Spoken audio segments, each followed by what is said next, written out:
Hi.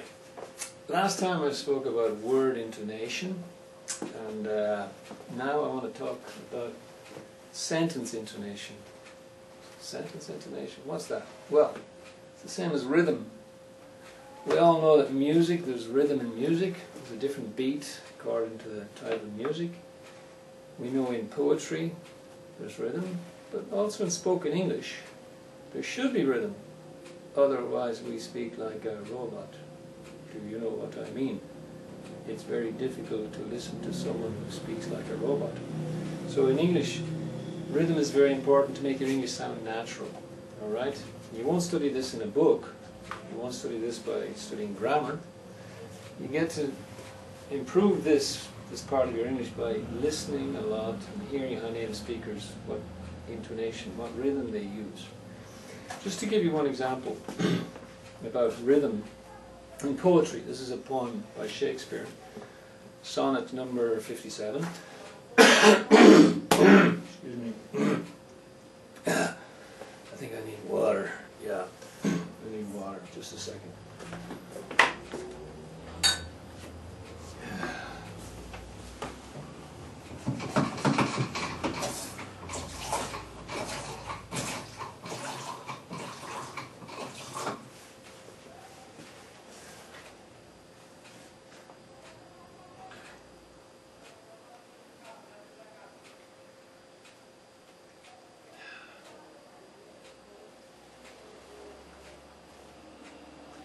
Okay. Remember I said, whether it's water or water, it's equally good. But you need to stress the first syllable. So in sentences you have more flexibility, but let me do the poem first, okay? Now watch my movements, okay? Being your slave, what should I do but tend upon the hours and times of your desire? I have no precious time at all to spend, nor services to do till you require.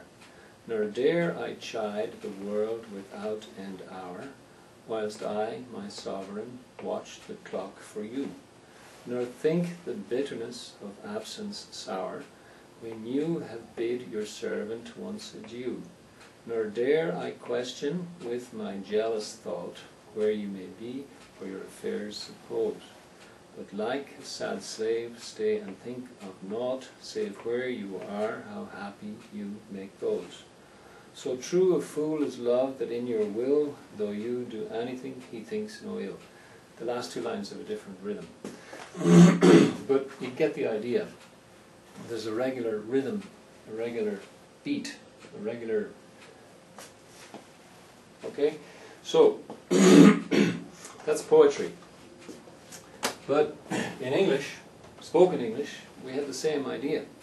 Now there's just one point I need to mention. It's not based on the number of syllables in a sentence. It's not based on the number of syllables in a sentence. For example, here we have Brazil. Brazil is big.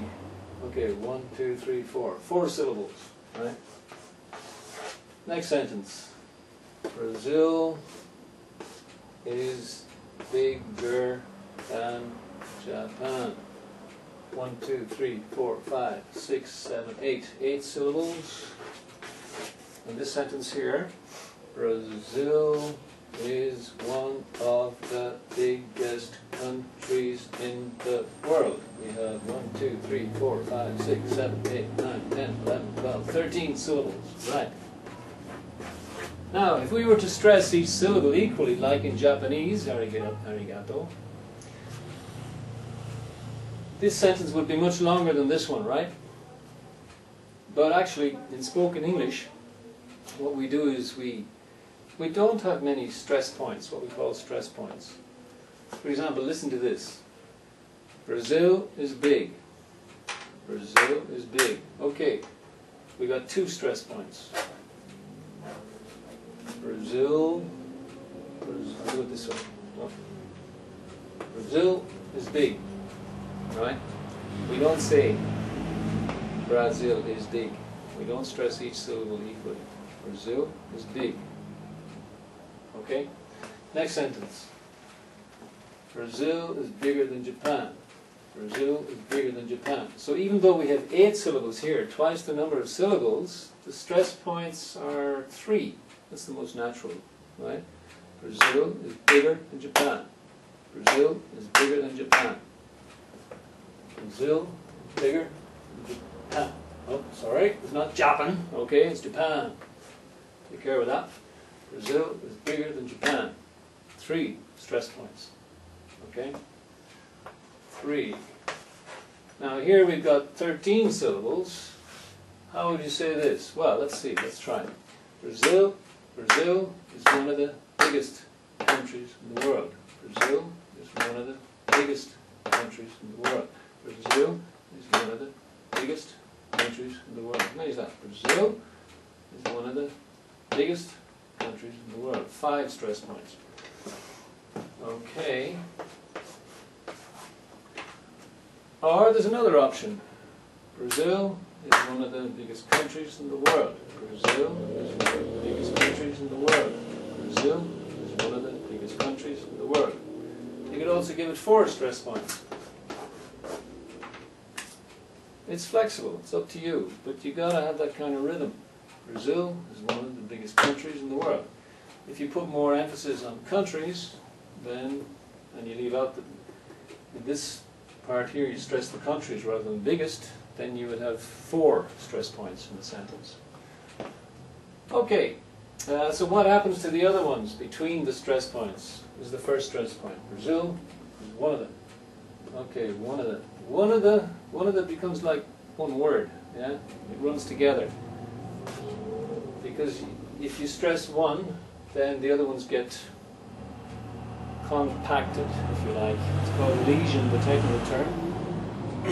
But this is common. And it's not something to be worried about, but it's something to be aware of. Because if you're trying to listen and you're trying to visualize the words one by one, you'll miss it. Because what is one of the? It's one of the.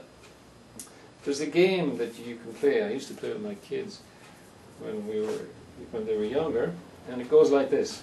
This is the game, right? Just to show you how words get pushed together. Knock, knock. Who's there? Joanna. Joanna who? Joanna, open the door. It's raining out here. Okay, maybe you didn't get the joke. But the guy outside is saying Joanna, which sounds like a girl's name, yeah? Joanna. And the guy inside is responding, Joanna who?